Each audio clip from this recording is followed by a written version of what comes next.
Class में answer देते रहना है, डिस्कशन हो रही है जी। मैं हमारा चैट घर बनाने के लिए। ओके, खेती करते हैं, घर बनाते हैं, जो है यहाँ पे अगर आप देखेंगे तो मेन यही दो कारण है जिसके लिए हम भूमि को यूज करते हैं। हालांकि भूमि का यूज और भी हो सकता है। हम भूमि को क्या करते हैं, खोद खोद के उसके अंदर से जो भी पत्थर है, जो भी मिनरल्स है, जो भी बहुमूल्य पत्थर हैं, उनको भी निकालते हैं, डायमंड्स निकालते हैं, बहुत कुछ होता है। तो माइनिंग भी होती है। तो इसका मतलब क्या हुआ कि भूमि का जो यूज है या लैंड का जो यूज है वो बहुत बड़ा है। लेकिन मोस्टली हम इंसान जो है ना, इसको दो तरीके से यूज करते हैं। एक, हम भूमि को यूज करते हैं खेती बाड़ी के लिए, हम भूमि को यूज करते हैं घर बनाने के लिए, और थोड़ा और देखें तो हम भूमि को यूज करते हैं ताकि हम इसके अंदर में जो भी उपदाई या जो भी संपदा है उसको निकाल सके। तो आप एक छोटा सा नोट बना सकते हैं कि भूमि का यूज करके, और उसके नीचे लिख सकते हैं कृषि काज, फिर लिख सकते हैं रेसिडेंस या तो घर बनाना, और नेक्स्ट पॉइंट आप लिख भी सकते हैं कि भूमि का यूज इसलिए होता है ताकि हम माइनिंग कर सके, यानी उसके अंदर से संपदा को निकाल सके। तो संपदा के व्यवहार के लिए भी हम भूमि का यूज करते हैं। लेकिन देखिए यहाँ पे ना आपको दो चीज समझनी पड़ेगी कि ये जो पिक्चर आपको दिख रही है ना, इस पिक्चर में आपको क्या क्या दिख रहा है। एक तो दिख रहा है कि यहाँ पे घर है, सब घर वर बने हैं। क्या आपको यहाँ पे जंगल भी दिख रहे हैं, ऐसे ग्रीन ग्रीन कलर के पेड़ दिख रहे हैं ऐसे करके, बीच बीच में दिख रहा है आपको, हाँ कि ना? Yes ma'am. ओके। तो क्या होता है ना कि जब हम भूमि को सिर्फ मानवीय कार्यों के लिए नहीं यूज करते हैं, लेकिन प्राकृतिक संपदा भी उसमें ऑटोमेटिक आ जाती है, जैसे जंगल है ना। तो जंगल अपने आप होता है, जंगलों को उगाया नहीं जाता है, लेकिन जंगल जो है वो प्रकृति के द्वारा दिया गया है। तो लैंड को जब हम यूज करते हैं, है ना, तो वो ह्यूमन यानी इंसान की यूज के लिए हो जाता है। लेकिन उन्हीं जंगलों को कट करके, उन्हीं जंगलों को हटा करके, उनके ऊपर ही हम खेती बाड़ी करते हैं, उनके ऊपर ही लैंड को क्लियर करते हैं, और भूमि के ऊपर हम घर बनाते हैं। तो आपका जो ये चैप्टर का नाम है ना, कि भूमि का, एक सेकेंड में निकालती हूँ आपका चैप्टर तो आपको दिख जाएगा कि ये जो है ना भूमि उपजयन। तो भूमि उपजयन का मतलब क्या होता है कि आपको जो प्रकृति ने भूमि दी हुई है उसको तो आप प्रकृति के जो पर्पस है, मतलब वो जो कि हम जंगल मिलते हैं, पेड़ पौधे मिलते हैं, ये तो दिया गया है। लेकिन हम उसको इंसानी साधनों के लिए या इंसान के व्यवहार के लिए कैसे इस्तेमाल करते हैं, उसको कैसे हम चेंज करते हैं, परिवर्तन करते हैं, मॉडिफाई करते हैं, वो होता है भूमि उपजयन, है ना। तो उसका मतलब क्या हो गया कि प्रकृति के दिया गया जो भूमि आपके पास है, कि प्राकृतिक संपदाओं से भरपूर जो भूमि आपको दी गई है, वो कैसे दी गई है, जंगलों के माध्यम में। अब उन जंगलों को या उन पेड़ पौधों को आप चेंज करके, परिवर्तन करके, उनको हटा के इंसानी जरूरतों के लिए उस भूमि का कैसे व्यवहार कर रहे हैं, उसी का मतलब हो जाता है भूमि उपजयन। इतना तक सभी को क्लियर हुआ? किसी को कोई डाउट है, कोई प्रश्न किसी को पूछना नहीं। है? ओके। अभी देखिए, जमीन के जो यूज होते हैं, एक तो हम उनके ऊपर शहर बनाते हैं, तो बड़े बड़े शहर हो जाते हैं। लेकिन सबसे पहले तो रहता है वो गांव, और गांव में जो होती है वो बहुत ज्यादा खेती बाड़ी होती है, वहां पे पानी रहता है, हम नदी से पानी लेते हैं, खेती बाड़ी करते हैं। तो ग्रामीण एक तरीके से यूज होता है, शहर की जो जमीन की यूज है वो एक तरीके से होती है। तो जमीन जो गांव में मिलता है वो खेतीबाड़ी के लिए मिलता है, छोटे छोटे घर बनते हैं। लेकिन खेतीबाड़ी शहरों में नहीं हो सकती है। वहां पे हम क्या करते हैं, हम ऑफिस बनाते हैं, बिल्डिंग्स बनाते हैं, पार्क्स बनाते हैं, और ऐसे करके हम रहने लगते हैं। तो शहर की जो जमीन होती है वो बहुत बहुत सारी यूज होती है, उसकी उसकी जो उसकी कोई हद नहीं है। उसकी जो यूज है वो एक दो पर्पस के लिए नहीं है, बहुत सारे पर्पस के लिए है। वहां पे हम रहते हैं, वहां पे हम व्यापार करते हैं, वहां पे रास्ते बनाते हैं, रास्तों के ऊपर से गाड़ियां जाती हैं, वहां पे हम पार्क्स बनाते हैं, सिनेमा हॉल्स बनाते हैं, मॉल्स बनाते हैं, आदि बहुत सारे व्यापार इसके हो व्यवहार इसके हो सकते हैं। क्योंकि जो हमारी शहरी या शहरों में जो जीवन होता है वो बहुत व्यस्त जीवन होता है, और व्यस्त जीवन होने के कारण यहाँ पे जो लोग रहते हैं ये बहुत सारा कार्य करते हैं। तो आप इसका भी एक छोटा सा नोट बना सकते हैं कि जमीन का जो प्रकार होता है वो दो प्रकार के होते हैं, एक होता है शहर का, एक होता है गांव का। और गांव में मोस्टली हम कृषि काज के लिए यूज करते हैं। फिर उन कृषि काज के लिए हम क्या करते हैं, हम छोटे छोटे नाले बनाते हैं जिनसे पानी ज्यादा है ना। तो इतनी ज्यादा व्यवहार भूमि की जो होती है ना शहरों के में, उतनी व्यवहार गांव में नहीं होती है। गांव में यूज होती है बट मोस्टली वो कृषि काज के लिए ही होती है। फिर उसके बाद अगर आप देखेंगे ग्रामीण जो जमीन होती है उसका वर्गीकरण कैसे किया जाता है। तो जिरायती जमीन, पड़िक जमीन, वन जमीन, गांवताल प्रदेश। तो ये जो आप देख रहे हैं ना चारों प्रकार के फोटो आपको दी गई है, ये जो 1 2 3 4 है ना, मैं आपको फिर से पीपीटी बड़ी करके दिखाती हूँ। देखिए 4 प्रकार की जमीन आपको दी गई है। ये फोटोज को देख के आपको क्या समझ में आ रहा है, एक एक करके मुझे बताएंगे। जो पहली फोटो है आपको क्या दिख रही है, यहाँ पे क्या दिख रही है? मैम खेती। खेती हो रही है, मतलब ये जो एक जमीन है, यहाँ पे कोई एक मालिक है जो इसके ऊपर खेती बाड़ी कर रहा है, इसके लिए पैसे खर्च कर रहा है। शेत हो रही है यहाँ पे, मतलब इरिगेशन, पानी दिया जा रहा है, देखो बीच बीच में जमीन में छोड़ी भी गई है। तो मोस्टली ये जो है ना, ये जिरायती जमीन का मतलब यही है कि ये जो जमीन है गाँव में, ये मोस्टली हम इसलिए यूज करते हैं क्योंकि इनके ऊपर हम खेती बाड़ी करेंगे। कोई एक रहेगा, इसका मालिक रहेगा, और जो इसके ऊपर खुद खेती बाड़ी करेगा या लोगों को लगाएगा जिससे कि वो खेती बाड़ी होगी। अब देखो यहाँ पे नेक्स्ट एक पिक्चर दी गई है। इस पिक्चर में आप क्या देख रहे हैं, कोई एक और बच्चा आंसर करेगा। क्लास में आंसर करना ही है बिकॉज हमें देख देख के चीजों को समझना है। तो जो पड़ी जमीन देख रहे हो ना, या यहाँ पे जो एक पिक्चर है, इससे आपको क्या दिखने को मिल रहा है? फटाफट बच्चे आंसर देंगे। मैम यहाँ पर मतलब सब सूखा हुआ दिख रहा है। हाँ, तो यहाँ पे खेती बाड़ी हो सकती है क्या? No ma'am. यहाँ पे खेती बाड़ी अभी तो फिलहाल नहीं हो सकती, लेकिन बारिश भी नहीं हुई है, सूखा भी पड़ गया है, ज्यादा पेड़ पौधे भी नहीं दिख रहे हैं, पानी का भी कोई दूर दूर तक नामो निशान नहीं है। तो ये भी एक प्रकार की जमीन हमें गांव में दिखने को मिलती है। कि हमेशा ऐसा नहीं कि गांव में जो भी जमीन मिले हम उन्हीं के ऊपर खेती बाड़ी स्टार्ट कर दें।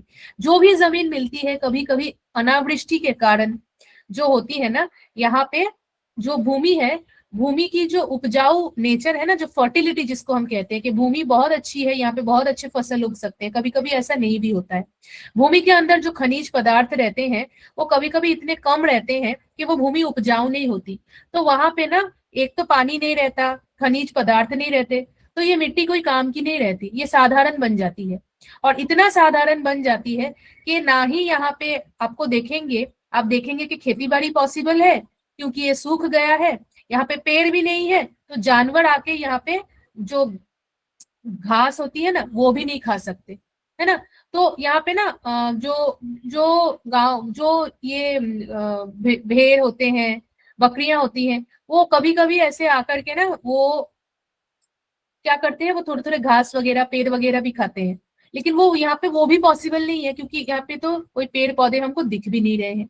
नेक्स्ट जो कैटेगरी है वन जमीन, इसका मतलब गांव में ऐसे भी हमें कुछ जमीन मिलते हैं जिनपे सिर्फ घने जंगल हैं, बड़े बड़े पेड़ हैं, लेकिन वहां पे खेती बाड़ी पॉसिबल हो सकती है क्या? कौन सा बच्चा मुझे बताएगा कि वन जमीन में क्या खेती बाड़ी पॉसिबल हो सकती है? फटाफट बताएंगे। वन जमीन में नहीं खेती हो बाड़ी सकती मैम। नहीं हो सकती क्योंकि, हाँ जी, क्योंकि यहाँ पे बहुत घने जंगल है। इन जंगलों को काटेंगे तो यहाँ पे क्या होगा, यहाँ पे जो प्राणी रहते हैं, जो पशु पक्षी रहते हैं, वो कहाँ जाएंगे? साथ साथ इतने पेड़ों को काटने से बहुत ज्यादा यहाँ पे डिस्ट्रक्शन हो सकता है, माना यहाँ पे बहुत ज्यादा बाढ़ आ सकती है, यहाँ पे बारिश कम हो जाएगी, ये प्रकृति के साथ खेलना हो जाएगा। तो ये ऐसी जमीन है ये कि जहाँ पे सिर्फ और सिर्फ जंगल ही मिलेंगे, यहाँ पे खेतीबाड़ी संभव नहीं हो सकती। तो ऐसा नहीं कि जमीन मिलने से ही हमें खेतीबाड़ी पॉसिबल होगा। खेतीबाड़ी पॉसिबल जंगलों में नहीं है, सूखे जमीन में भी नहीं है। लास्ट जो कैटेगरी है गांव ताल प्रदेश या कुड़न भूमि, इसका मतलब क्या है? कौन सा बच्चा मुझे बताएगा कि गांव ताल प्रदेश या कुड़न भूमि में आपको पिक्चर में क्या दिख रहा है? फटाफट आंसर देंगे। हाँ जी, मतलब कि गवत दिख रहा है मैम। हाँ, तो यहाँ पे क्या हो रहा है, यहाँ पे खेती बाड़ी नहीं हो रही है, यहाँ पे सूखा भी नहीं है, छोटे छोटे हमें पेड़ भी दिख रहे हैं, छोटी छोटी घास भी दिख रही है, लेकिन ये जमीन सिर्फ इसीलिए रखी गई है। हाँ, हाँ प्राणियों के लिए घास खाने के लिए है, दिख रही है। जी, बिल्कुल सही। यहाँ पे ये जमीन सिर्फ इसलिए इस्तेमाल होगी क्योंकि यहाँ पे गाय आएगी, छोटे छोटे प्राणी आएंगे जो हमें खेती बाड़ी में मदद करते हैं ना, हल चलाने के लिए, ये सब आएंगे और आकर के यहाँ पे सिर्फ घास को ये अपना खाना समझकर खाएंगे। तो क्या होता है ना, गांव में जो भी ग्रामीण जमीन हमें मिलती है, हर जमीन पे खेती बाड़ी होती है ऐसा नहीं। एक तो भूमि को उपजाऊ होना पड़ेगा, अच्छे अच्छे खनिज पदार्थ रहने पड़ेंगे, प्रकृति में भी अच्छी बारिश होनी पड़ेगी, बहुत अच्छी धूप भी होनी पड़ेगी, और फिर जो कृषक है वो, कृषक के पास भी अच्छी पैसे होने चाहिए, अच्छी मशीन्स होनी चाहिए जिससे कि अच्छी अच्छी खेती बाड़ी हो सके। तो इसीलिए जो जिरायती जमीन है वो गाँव में तो मिलती है, सबसे ज्यादा मिलती है, लेकिन उसके साथ साथ हमें पडीक जमीन, माना जहाँ जहाँ पे खेती बाड़ी पॉसिबल नहीं है क्योंकि वो जमीन सूख चुकी है ना, कभी कभी बहुत ज्यादा वन जंगल के कारण भी खेती बाड़ी नहीं हो सकता, कभी कभी छोटे हमें हमें कभी कभी ऐसे जमीन भी छोड़ने पड़ते हैं क्योंकि कुछ जमीन होते हैं जहाँ पे पशु पक्षी, मोस्टली पशु आएंगे और सिर्फ वहां पे उनकी कुड़न भूमि, माना वो आकर के थोड़े बहुत घास यहाँ से खा करके जाएंगे, ये उनका खाद्य है। तो जो भूमि हमें मिलती है हमेशा गाँव में, ऐसा नहीं कि उनके ऊपर खेती बाड़ी स्टार्ट की जाती है, क्योंकि कुछ सूखे हैं, कुछ जंगल है और कुछ कुड़न भूमि है। नेक्स्ट, अभी आप देखो, शहरी जो जमीन है, शहरी जमीन को हम कैसे वर्गीकरण करते हैं, माना उनको हम कैसे डिवाइड करते हैं, है ना। तो कुछ कुछ एरियाज ऐसे होते हैं जहाँ पे लोग रहते हैं, सिर्फ घर बनाए जाते हैं। कुछ कुछ एरिया ऐसे हैं जहाँ पे हम थोड़े फैक्ट्री वगैरह लगाते हैं, मतलब वहां पे क्या होता है, थोड़ा व्यापार होता है ना, जहाँ पे ऑफिसेज ज्यादा रहती है। कुछ कुछ ऐसी जमीन होती है जहाँ पे रेल लाइन है ना, तो रेल जाएगा, वहां से ट्रेन जाएंगी, रोड्स हैं, रास्ते हैं जहाँ पे बसेस जाएंगे, कार जाएंगे, है ना। और कुछ कुछ ऐसे भी हैं जहाँ पे मान लो थोड़े लेक वगैरह हैं, तो लेक के ऊपर हम कुछ नहीं कर सकते, पानी के लिए भी हमें जगह छोड़नी पड़ेगी, माना वो थोड़ा मनोरंजन के लिए भी है। तो कुछ कुछ ऐसी एरिया है जहाँ पे हमें हॉस्पिटल बनाना पड़ता है, पुलिस स्टेशन बनाना पड़ता है, स्कूल बनाने पड़ते हैं, कॉलेज बनाने पड़ते हैं। तो जो शहर की जो जमीन है उसको हम काफी हम काफी तरीके से उसका वर्गीकरण कर सकते हैं। रहने लायक, हम्म, फिर दूसरा है व्यापार के लिए, तीसरा है बाहतुक के लिए, हमें कुछ कुछ जमीन छोड़ना पड़ता है क्योंकि वहां पे रास्ते बनाए जाते हैं, रेल लाइन बनाई जाती है। और कुछ कुछ जमीन हमें इसलिए छोड़ना पड़ता है क्योंकि वहां पे पार्क बनाए जाएंगे, hospital, schools, college, post office, फिर पुलिस स्टेशन, या कुछ कुछ ऐसे सेंटर्स बनाए जाएंगे। तो ऐसा नहीं कि गांव के जैसे सिर्फ यहाँ पे एक ही पर्पस के लिए जमीन को रखा गया है। कुछ कुछ जगहों को इसलिए भी रखा गया है क्योंकि हमें शहर में ना उसका वर्गीकरण इसलिए करना पड़ता है, वरना जहां आप रह रहे हैं उसी के साइड में आप देखेंगे कि फैक्ट्रीज आने लगी है। लेकिन फैक्ट्री अगर वहां पे बनती है तो फैक्ट्री में तो कितना पोल्यूशन होता है, कितना धुआं निकलता है। तो इसीलिए जो रहने लायक एरियाज होती है ना, निवास के लिए जो जमीन होती है, उनको जहाँ पे फैक्ट्री है या व्यावसायिक जमीन है उनसे दूर रखा जाता है। व्यावसायिक जमीन कैसी होती है, वो शहर के आसपास होती है, वो शहर के भीतर नहीं होती, वो शहर के थोड़ा सा बाहर होती है। जैसे आप लोगों ने सर्कल देखा होगा, तो सर्कल के जो साइड्स होते हैं ना, वो साइड्स के आसपास ये व्यावसायिक जमीनों को रखा जाता है क्योंकि वो ऑफिसेज हैं, स्कूल, वहां पे फैक्ट्रीज हैं। अगर वो पोल्यूशन, वो नॉइज, वो आवाज जो है ना, वो निवासी जमीन में आ जाए तो लोग रह नहीं पाएंगे। लोगों को रहने के लिए शांतिपूर्ण एरिया चाहिए, और अगर बहुत ज्यादा ना वहां पे आवाज हो, वहां पे बहुत ज्यादा पोल्यूशन हो, तो नहीं रह सकेंगे। इसीलिए देखो यहाँ पे कहा गया है कि दुकान, बैंक, कार्यालय, इन सब एरियाज को ना व्यावसायिक जमीन कहा गया है, जहाँ पे सिर्फ व्यापार होता है, ऑफिसेज होती हैं। और इन एरिया को क्या कहा जाता है, सीबीडी, है ना, सेंट्रल बिजनेस डिस्ट्रिक्ट। तो सेंट्रल माना मध्य, बिजनेस माना व्यापार, डिस्ट्रिक्ट माना स्थान। तो इन स्थानों पे सिर्फ और सिर्फ व्यापार होता है, और व्यापार होने के कारण यहाँ पे बहुत ज्यादा लोगों का आना जाना रहता है। एग्जाम्पल दिया गया है, मुंबई में फोर्ट एक एरिया है, बांद्रा कुर्ला कॉम्प्लेक्स है, जहाँ पे आप जाएंगे ना तो सिर्फ और सिर्फ आपको ऑफिसेज ही मिलेंगे। जैसे आप थाने में भी आएंगे ना, तो थाने में भी सिर्फ आपको आईटी सेक्टर और ऑफिसेज मिलेंगे। लेकिन इन एरिया को ना हमेशा ये कोशिश रहती है कि जो रहने लायक या निवासी स्थान है उनसे दूर रखा जाए, ताकि वो जो एरिया है व्यापार और निवास दोनों को अलग कर दिया जाए।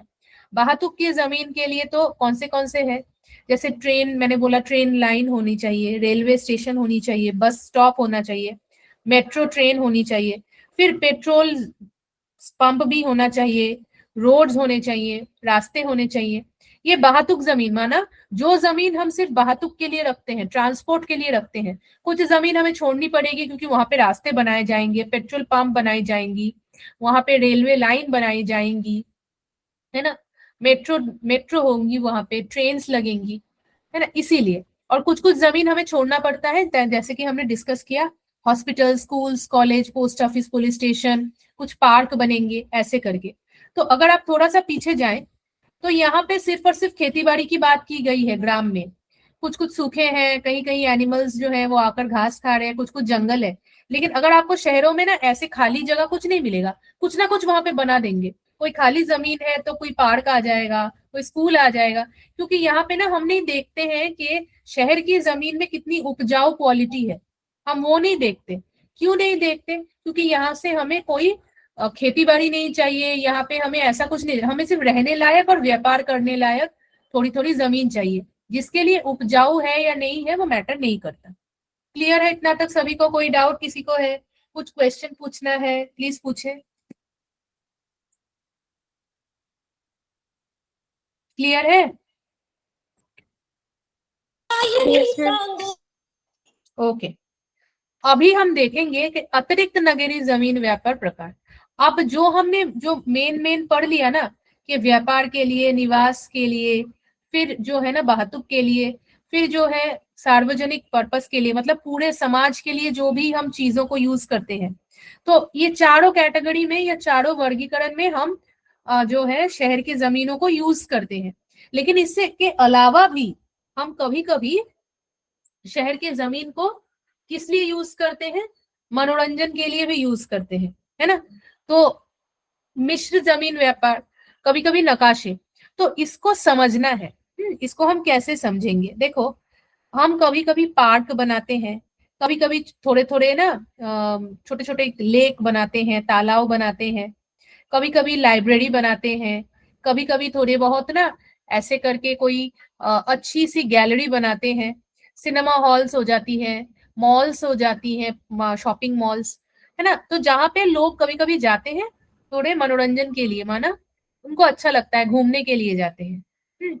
कभी कभी हम मिश्र जमीन व्यापार, मतलब जिस जमीन पे हम एक बार नहीं कुछ और भी यूज करते हैं, है ना, कि जल भागात हम कभी कभी क्या करते हैं, भूवापराचे प्रकार एकत्र राहतात, जैसे कि मनोरंजन क्षेत्रांचे निवासी क्षेत्र। इसका मतलब क्या है कि मान लो कोई एक बहुत बड़ा ना ऐसा फ्लैट है।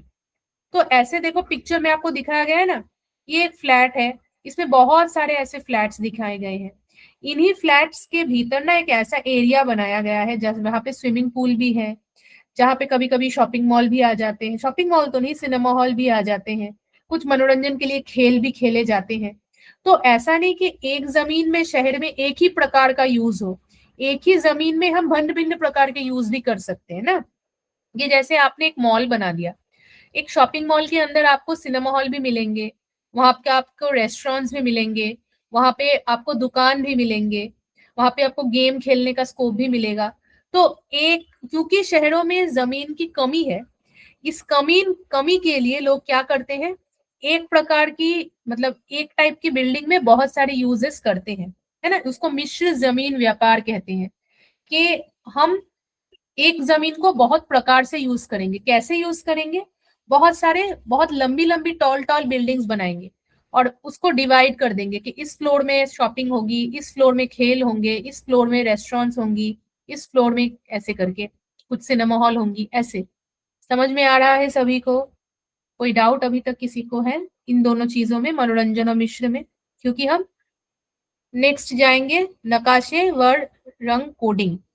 तो कभी कभी आप देखेंगे कि आपके टेक्स्ट बुक में एक शहर का ना ऐसे मैप बनाया गया है और आपको बोल दिया जाएगा कि जो जो कलर है ना उस कलर का मतलब क्या है इस मैप में।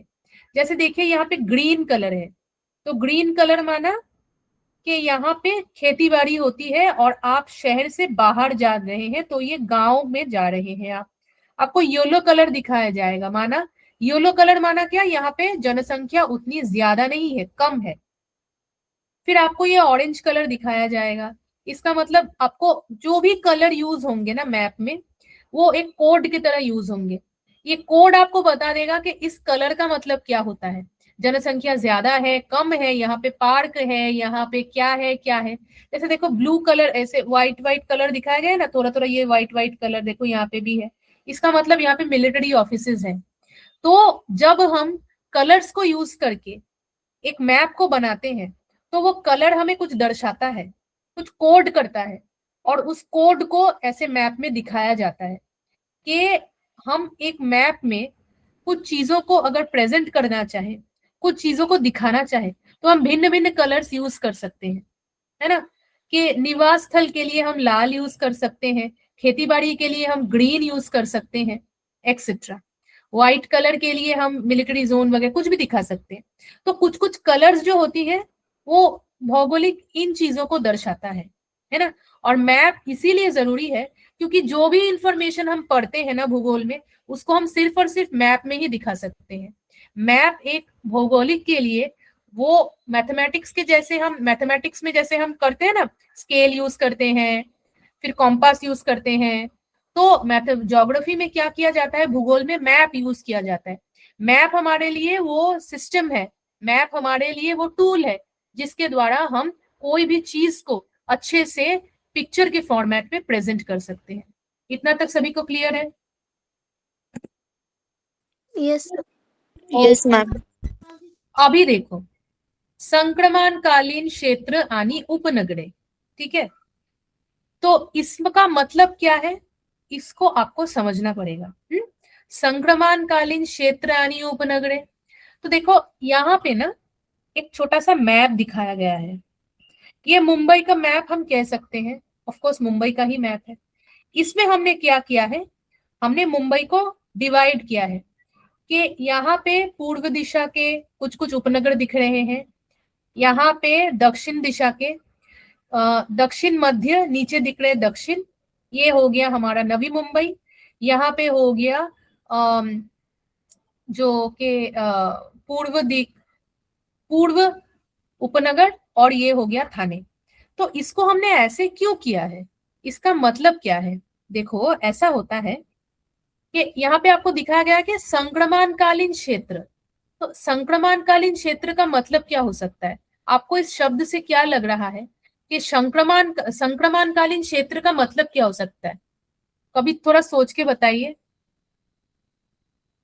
थोड़ा सा सोचेंगे कि संक्रमणकालीन का मतलब क्या होता है। संक्रमणकालीन क्षेत्र, संक्रमण का मतलब क्या होता है? संक्रमण, अगर मैं आप लोगों से पूछूं what is the meaning of संक्रमण, कुछ चीजों का फैलना। तो देखो यहाँ पे लिखा गया है ग्रामीण आणि शहरी वस्तमध्यल मध्यवर्ती क्षेत्रांचे संक्रमणकालीय क्षेत्र, मतलब हो जाता है कि ग्रामीण आणि शहर जमीन व्यापाराचे मिश्रण आहे। इसका मतलब क्या है कि कभी कभी ऐसा होता है कि शहर की जो जमीन और गांव के जो जमीन और उनका जो यूज, उनका जो इस्तेमाल कभी कभी बहुत बहुत पास पास होता है। जैसे मैंने आप लोगों को समझाया था कि नीचे जो आप डायग्राम देख रहे हो ना, इस छवि में देखो शहर यहाँ पे आ रहा है और गांव यहाँ पे भी आ रहा है। तो ये गांव का लाइन है, ये शहर का लाइन है, लेकिन गांव का लाइन और शहरों का लाइन एक जगह पे मिल रही है। माना कहीं पे तो शहर खत्म हो रहे हैं और गांव स्टार्ट हो रहा है। उस बीच का जो एरिया होता है ना, ये एरिया देखो जहां पे मेरी कर्सर है, इस एरिया पे ना जो भूमि का इस्तेमाल होता है वो ना ही शहर का होता है व ना ही नगर का होता है, बीच का होता है। वहां पे क्या होता है, उस भूमि को शहरों की तरह भी इस्तेमाल किया जाएगा, गांवों की तरह भी इस्तेमाल किया जाएगा। माना, मेरे कहने का ये मतलब है, जहां पे शहर की बाउंड्री खत्म होती है और गांव स्टार्ट होते हैं, तो गांव और शहर के बीच का जो पॉइंट है, ये जो हम मैथमेटिक्स में पढ़ते हैं ना, इंटरसेक्टिंग जो पॉइंट है, जहाँ पे दो जगह मिल रहे हैं, शहर खत्म हो रहा है, गांव स्टार्ट हो रहा है, उस एरिया पे जो हमें भूमि मिलती है, वहां पे आप देखेंगे कि घर भी बने हुए हैं, बड़े बड़े घर बने हुए हैं, साथ साथ खेती बाड़ी भी हो रही है। तो जमीन का जो इस्तेमाल होता है वो ना ही टोटल शहरी स्टाइल में होता है, ना ही टोटल गांव के स्टाइल में होता है। और उसी स्थान को कहा जाता है उपनगर, है ना, जहाँ पे एक शहर खत्म हो रहा है, दूसरा स्टार्ट हो रहा है, तो उसको हम कहते हैं उपनगर। उपनगर का मतलब वो शहर नहीं है, टोटली शहर नहीं है, टोटली नगर नहीं है, लेकिन थोड़ा थोड़ा शहर जैसा है, थोड़ा थोड़ा, थोड़ा बहुत थोड़ा गांव जैसा है। तो दो कल्चर आपको वहां पे मिलेंगे। तो शहर का खत्म होना, क्यों खत्म होना जरूरी, मतलब शहर कभी तो हम बोलते हैं ना, ये शहर यहाँ से यहाँ तक है। जैसे आप यहाँ पे देखेंगे कि नवी मुंबई यहाँ तक है, लेकिन उसके बाद से हम पूर्वी उपनगर में जा रहे हैं, फिर थाने स्टार्ट हो रहा है। तो अब देखो, थाने यहाँ पे है और पूर्वी उपनगर यहाँ पे है, तो बीच में हमको थोड़ा बहुत जो एरिया मिलेगा वहां पे उपनगर इसलिए कहा जाता है कि जो मेन शहर से थोड़ा दूर है, मेन शहर से थोड़ा दूर है, शहर एंड हो रहा है, उस बाउंड्री पे है, लेकिन गांव में भी नहीं है, टोटली गांव में भी नहीं है, टोटली शहर में भी नहीं है, लेकिन एक बाउंड्री पे है, एक बॉर्डर पे है, तो उसको उपनगर कहा जाता है। इस उपनगर में जमीन का इस्तेमाल ना ही पूरा पूरा शहरों जैसा होता है, ना ही पूरा पूरा गांव जैसा होता है, इसलिए संक्रमण कहा गया है। संक्रमण माना फैल जाना, इन्फेक्शन को संक्रमण कहा जाता है ना, कि हम चीजों को फैला देते हैं, कुछ फैल जाता है। जैसे कि आप पानी लेंगे, पानी में आप कलर डिप करेंगे तो कलर कैसे फैल जाएगा, है ना, वो कलर बन जाएगा। वैसे ही शहर का प्रभाव समाप्त हो रहा है और गांव का प्रभाव थोड़ा सा स्टार्ट हो रहा है, तो उस स्थान पे आपको शहर के प्रभाव भी दिखेंगे ज्यादा, गांव के प्रभाव भी थोड़े थोड़े दिखेंगे, बिल्डिंग्स भी दिखेंगी, मतलब छोटे छोटे, बहुत ज्यादा बड़े बड़े नहीं, थोड़े थोड़े मीडियम हाइट के बिल्डिंग्स भी दिखेंगे, और कभी कभी थोड़ा थोड़ा आपको गांव में खेती बाड़ी टाइप भी दिखेगा, उसको कहा जाता है उपनगर। और देखो यहाँ पे एग्जाम्पल भी दिया गया है, तो उपनगर माना बांद्रा, भांडुप, ये सब लोग, ये सब तो जो है हमारे उपनगर बन जाते हैं। ठीक है, यहाँ तक सभी को समझ में आया? किसी को कोई डाउट है, कुछ पूछना है, प्लीज पूछे। सबको समझ में आया उपनगर का मतलब क्या होता है? Yes ma'am. कोई डाउट है यस। तो ओके। अभी देखो, तो हम एंड की तरफ है, तो हम नियोजित शहर पढ़ेंगे। देखो क्या होता है ना, भारत की इंडिपेंडेंस के बाद, है ना, इंडिपेंडेंस 15 अगस्त 1947 के बाद भारत में जो शहर बने ना, वो बहुत जल्दी जल्दी बन गए, तो वहां पे कोई प्लानिंग नहीं हो पाई कि यहाँ पे पार्क होंगे, यहाँ पे ऐसे सिनेमा हॉल होंगे, यहाँ पे हॉस्पिटल होंगे, कुछ भी जमीन मिल गया, कुछ भी बना दिया, तो प्रॉपर प्लानिंग नहीं हो पाया। प्रॉपर प्लानिंग ना हो पाने से जो निवास के स्थल है वो फैक्ट्री के आसपास हो गए, तो पोल्यूशन होने लगा, गरीबी फैलने लगी, गंदगी होने लगी। तो इसीलिए उसके बाद से मान लीजिए कि 2000 के बाद से क्या होने लगा ना, कि भारत के जो शहर आने लगे उनमें प्रॉपर प्लानिंग की गई, एक मैप बनाया गया, मैप के हिसाब से शहरों को ऐसे बांटा गया जैसे हमने पढ़े कि व्यापार का स्थान एक जगह होगा, फिर निवास का स्थान उससे अलग होगा, वाहतुक के लिए अलग जमीन रखी गई जाएगी, और सार्वजनिक जो जमीन है वो भी अलग रखी जाएगी। ऐसा नहीं कि हमको कहीं भी कुछ भी मिल गया और हमने डाल दिया। तो नियोजित जो शहर होती है ना, वहां पे पोल्यूशन कम होती है, वहां पे इंसान की आबादी कैसी होती है, बैलेंस होती है, बहुत ज्यादा भी नहीं बहुत कम भी नहीं, वहां पे सभी साधन बहुत अच्छे से अवेलेबल होती है, स्कूल कॉलेज हॉस्पिटल सब कुछ अवेलेबल होता है, पुलिस स्टेशन होती है, हॉस्पिटल्स होती है। और वहां पे क्या होता है, जो रहने का स्थान है और निवास स्थान और जो सीबीडी माना जो व्यापार का स्थान होता है, फैक्ट्री वगैरह भी दूर दूर होती है, ताकि उनकी पोल्यूशन उनको टच ना कर पाए। अच्छे अच्छे लेक्स बनाए जाते हैं, जॉगिंग के लिए रास्ते बनाए जाते हैं, लोगों मतलब जो हमारे नागरिक हैं वो अच्छे से जीवन को जी पाए, इसलिए बहुत ज्यादा पेड़ लगाए जाते हैं, पार्क्स होते हैं, बहुत सुंदर सुंदर रिक्रिएशन माना एंटरटेनमेंट की भी स्पेसेस रहती हैं। तो एग्जाम्पल दिया गया है, देखो कि चंडीगढ़, फिर भुवनेश्वर, है ना। ये सब जो है ना, ये हमारे नए नए शहर बने हैं, नोएडा वगैरह भी आप देखेंगे, नवी मुंबई भी आप देखेंगे। तो ये शहर क्या है, ये शहर A1 सिटीज है, स्मार्ट सिटीज है। माना यहाँ पे आपको पोल्यूशन इतना नहीं दिखेगा, इतनी जनसंख्या नहीं दिखेगी, इतना जो गरीबी नहीं दिखेगी, यहाँ पे बहुत ज्यादा ना पोल्यूशन नहीं दिखेगा, क्योंकि सब कुछ प्लान किया गया है। प्लान करने से यहाँ पे इंसान और जो है ना प्रकृति, दोनों साथ साथ एक साथ रहते हैं। बहुत ज्यादा ना पोल्यूशन भी नहीं होता, पेड़ को काटे नहीं जाते, लगाए जाते हैं, है ना। तो इसीलिए इसको सुनियोजित शहर कहा गया है, कि प्लानिंग के द्वारा मैप बना करके डिसाइड किया गया है कि कैसे कौन सी जमीन को कैसे इस्तेमाल किया जाए। और सबसे जो मेन रीजन यहाँ पे है कि रहने के जगहों को, निवास स्थल को कार्यस्थल से अलग रखा जाए। तो पूर्व निर्धारित जमीन व्यापार मतलब जमीन की पूरी पूरी मेजरमेंट होती है, और देखा जाता है कि कौन सी जमीन उपजाऊ है, कौन सी जमीन मतलब सूटेबल है कौन सी चीज बनाने के लिए। फिर अच्छे से लेआउट माना मैप बनाया जाता है कि यहाँ पे ऐसे हॉस्पिटल होगी, यहाँ पे कॉलेज होगी, यहाँ पे स्कूल होगी, यहाँ पे सिनेमा हॉल मॉल होंगे, यहाँ पे कुछ कुछ ऐसे पार्क होंगे। ऐसा नहीं कि हमने कुछ भी मिला तो हमने कुछ भी बना दिया।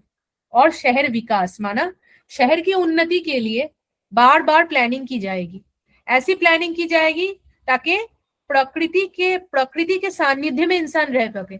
ऐसा नहीं कि टोटली हम पेड़ पौधों को हटाकर पूरा शहर बना रहे, क्योंकि इतना ज्यादा पेड़ पौधों को काटे जाने की वजह से पोल्यूशन होने लगी, भूकंप आने लगे, बहुत डिफिकल्टी आने लगी। तो यहाँ पे जो आबादी फैलती है या यहाँ पे जो लोग रहते हैं वो प्रकृति के सानिध्य में रहते हैं, ताकि पेड़ भी हो और इंसान भी साथ साथ रह पाए। तो ग्रीनरी बहुत रहती है इन शहरों में। एग्जाम्पल के तरीके से हमारे देश में तो मैंने कहा चंडीगढ़ है, भुवनेश्वर है, नवी मुंबई है, पुणे है, ऐसे बहुत सारे शहर हैं। और विदेश में आप देखेंगे तो देखो दक्षिण कोरिया में सोल है, सिंगापुर है, स्विट्जरलैंड है, जूरिक शहर है स्विट्जरलैंड जर्मनी में, फिर USA है, फिर ब्राजील है। तो हमारे देखो यहाँ पे एग्जांपल दिया गया है भारत में चंडीगढ़, भुवनेश्वर, ये सब है। तो प्लान सिटी का मतलब जो प्रॉपर पहले नाप लिया जाएगा, फिर मैप बनाया जाएगा, फिर शहर को बनाया जाएगा, शहर की उन्नति के लिए कंटिन्यूअस ट्राई किया जाएगा। ठीक है, अभी किसी को कुछ पूछना है, कोई डाउट किसी को अभी तक है? ठीक है, देखो अभी यहाँ पे हमने एक मैप देखा, इस मैप में आपको क्या दिख रहा है, इस मैप का मतलब क्या है? देखो एक टेबल बनाया गया है, देश है, वन जमीन है, शाश्वत ज्योति है। तो जापान और भारत को दिखाया गया है ना। और दोनों की कैटेगरी में वन जमीन और शाश्वत ज्योति में दोनों डिफरेंस दिखाए गए। आप मुझे ये स्लाइड कौन एक्सप्लेन करेगा, इसमें आपको क्या दिख रहा है, क्या समझ में आ रहा है, क्या पढ़ा आप लोगों ने, उससे आपको क्या समझ में आई, कौन बताएगा? ट्राई करें, वरना मैं तो हूं ही, सही गलत की कोई बात नहीं है, ट्राई करें। वन जमीन में जापान और भारत में क्या देखा जा रहा है, फटाफट बच्चे मैम आंसर। भारत में बहुत कम परसेंटेज है, जैसे जापान में ज्यादा परसेंटेज है। ओके, किस चीज की ज्यादा परसेंटेज है? वन जमीन के लिए जापान के ज्यादा परसेंटेज है और भारत के कम परसेंटेज है। अच्छा, तो वन जमीन के लिए जापान में हम ज्यादा देख रहे हैं, वन जमीन की स्कोप है, भारत में उतनी कम है। क्यों? क्योंकि भारत की आबादी बहुत ज्यादा है, जापान में उतनी आबादी नहीं है। तो लोग यहाँ पे सब वन जमीन काट काट कर घर बना ले रहे हैं, शहर बनते जा रहे हैं, गांव जो है वो शहर नगर, पहले उपनगर फिर नगर बनते जा रहे हैं। फिर नेक्स्ट जो कॉलम है शाश्वत के लिए, यहाँ पे आपको क्या समझ में आ रहा है, कौन बताएगा फटाफट? इस कॉलम से आपको क्या समझ में आ रहा है? मैम शाश्वत खेती में जापान के लिए बहुत कम टक्केवारी है, उनकी वो जमीन है ना वो बहुत कम है। और भारत में सबसे ज्यादा टक्केवारी है, उच्च।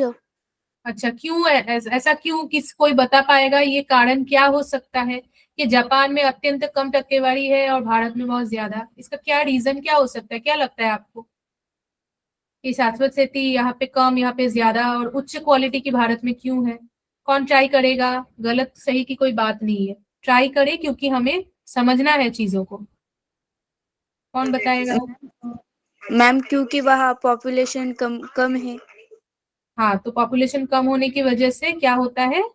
अच्छा, टक्केवारी का मतलब कौन बताएगा मुझे? टक्केवारी का मतलब क्या होता है? अभी आप लोगों ने बताया क्या है? परसेंटेज। हाँ जी, परसेंटेज। हाँ। तो अभी यहाँ पे कम क्यों हो रही है? क्योंकि जैसे आप लोगों ने कहा कि जापान की पॉपुलेशन बहुत या जनसंख्या बहुत कम है भारत की तुलना में, तो इसीलिए वहां पे ज्यादा है या कम है, सॉरी। और भारत में जनसंख्या ज्यादा होने के कारण इसीलिए वहां पे ज्यादा है, तो ज्यादा लगेगा, ज्यादा जनसंख्या होगी तो संपदा भी ज्यादा होनी चाहिए ना। अब देखो, कि जो हमने पढ़ा कि जमीन ऐसी होती है, जमीन वैसी होती है। अब जमीन, मैंने कोई जमीन ली, या कोई एक फार्मर है जो एक जमीन पे ना, एक कृषक है, वो खेतीबाड़ी करता है। अब उसका जो है ना, उसके वो जो जमीन उसके नाम पे है, उसको एक ऑफिस में रिकॉर्ड किया जा सकता है। उसको लैंड रेवेन्यू ऑफिस कहते हैं। हम्म।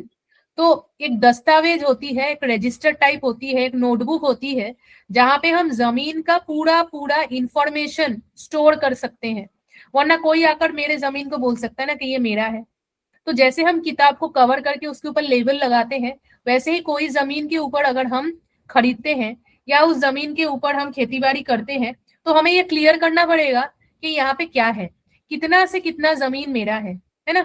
तो उसके लिए जैसे देखेंगे आप कि जब खेतीबाड़ी होती है तो बीच में बॉर्डर या मार्जिन कुछ तो बनाया जाता है। अब देखो, ये जब हम करते हैं, हम जब जमीन को विभक्त करते हैं या अपने नाम पे करते हैं, तो इसलिए करते हैं क्योंकि ताकि कोई कंफ्यूजन ना हो कि ये जमीन किसका है ना। फिर हम उसके लिए क्यों ऐसा बनाते हैं? ताकि हम इन जमीन को जो है ना कागज कलम पे उतार पाए, कि ये प्रूफ बन जाए कि सरकार के द्वारा ये जमीन हमने खरीदी है, तो इसके ऊपर किसी और का अधिकार नहीं बनता, है ना। तो ये फॉर्म हमें कहाँ पे मिलती है? सरकारी ऑफिस में मिलेगी, लैंड ऑफिस में मिलेगी। और वहां पे जाकर जो है ना, हमें ये प्राप्त करना है। और प्राप्त करने के आफ्टर क्या होता है? हम इसके ऊपर अपना पूरा पूरा डिटेल लिख करके रजिस्टर कर सकते हैं, और रजिस्टर करके उस ऑफिस में अपना नाम दाखिल कर सकते हैं। फिर वहां पे से जो है ना, वो पूरा आएंगे, हमारे जमीन को नापेंगे, फिर पूरा देखेंगे कि वो जमीन कैसी है, क्या है। और ये जो ऑफिशियल, ये जो सब प्रोसीजर फॉर्मेलिटी हो जाने के बाद वो जमीन हमारे नाम पे हो जाती है। तो उसका एक सैंपल यहाँ पे आपको दिखाया गया है कि कितना से कितना जमीन हमारा है, कैसे लिखा जाता है। और उस जमीन के ऊपर भी ना हम थोड़ा थोड़ा कुछ कुछ और भी लिखा जाता है कि वो जमीन की क्वालिटी कैसी है, उस जमीन पे कितनी खेतीबाड़ी हो रही है, कितने पोर्शन में फसल उगते हैं, कौन से टाइप्स में फसल उगते हैं, किस मौसम में कैसे फसल उगते हैं। तो पूरा पूरा डिटेल जो है ना, वो इस रजिस्टर में स्टोर किया जाता है, ताकि बाद में जो है ना कोई प्रॉब्लम ना आए, और ये सरकार के पास पूरा पूरा स्टोर हो जाए। ये भी वही सैंपल है, जैसे प्रॉपर्टी के लिए होती है कि ये मेरा घर है, ये दे प्रॉपर्टी कार्ड, है ना, बिगर शेती जमीन से दस्तावेज। तो ये मेरा घर है, ये ऐसे ऐसे मैंने खरीदा, वैसे ही यहाँ पे भी कोई प्रॉपर्टी, ऐसे कोई कार्ड मध्ये क्या करते हैं, इसमें पूरा पूरा ना इंफॉर्मेशन स्टोर करते हैं, ताकि कोई कंफ्यूजन ना रहे कि कौन सी जमीन किसकी है और कहाँ पे क्या प्रॉब्लम है। ठीक है, अभी यहाँ पे ये चैप्टर तो एंड हो जाती है, इसीलिए मैं जो है अपना प्रेजेंटेशन स्टॉप करती हूँ यहाँ पे, और आप लोगों से पूछती हूँ कि अभी किसी को कुछ कहना है या बोलना है, या कोई डाउट वगैरह कुछ तो हो जो आप पूछ सकते हैं। तो हमने जो है ना आज ये जो जमीन का जो चैप्टर था, जहाँ पे हमने पढ़ा कि जो है भूमि का उपजन का मतलब क्या होता है, वो टोटली कवर कर लिया। मैं एक बार स्क्रीन शेयर करके आप लोगों को ये भी दिखा देती हूँ कि जो है आपके टेक्स्ट बुक में भी वही चीजें हैं जो हमने पीपीटी में पढ़ा। तो आप लोग क्या करेंगे, आप लोगों को समझने में आसानी होगी, और फिर कोई डाउट रहेगा तो आप अकॉर्डिंगली मुझे बाद में पूछ भी सकते हैं, है ना। तो ये रहा आपका टेक्स्ट बुक का चैप्टर। देखिए हमने क्या क्या चीजें कवर की, मैं एक बार फिर से आपको दिखा देती हूँ। ये था आपका भूमि उपजन, के भूमि किस प्रकार से हम किस लिए यूज करते हैं। तो ग्रामीण भूमि हमने पढ़ी, पड़ीक जमीन, देखिए ये सब शेत जमीन, पड़ीक जमीन सब हमने पढ़ा है। वन जमीन, गायस्थान क्या होता है, नागरिक नागरीय जमीन की क्या क्या यूज है वो भी हमने पढ़ी। संक्रमण व उपनगर क्या होता है, नियोजित, सब कुछ हमने पढ़ा है ना। नियोजित शहर जैसे प्लान सिटी कौन सी होती है, जैसे भुवनेश्वर वगैरह, वो भी हमने पढ़ा, वो भी क्लियर किया। ठीक है, फिर उसके बाद जो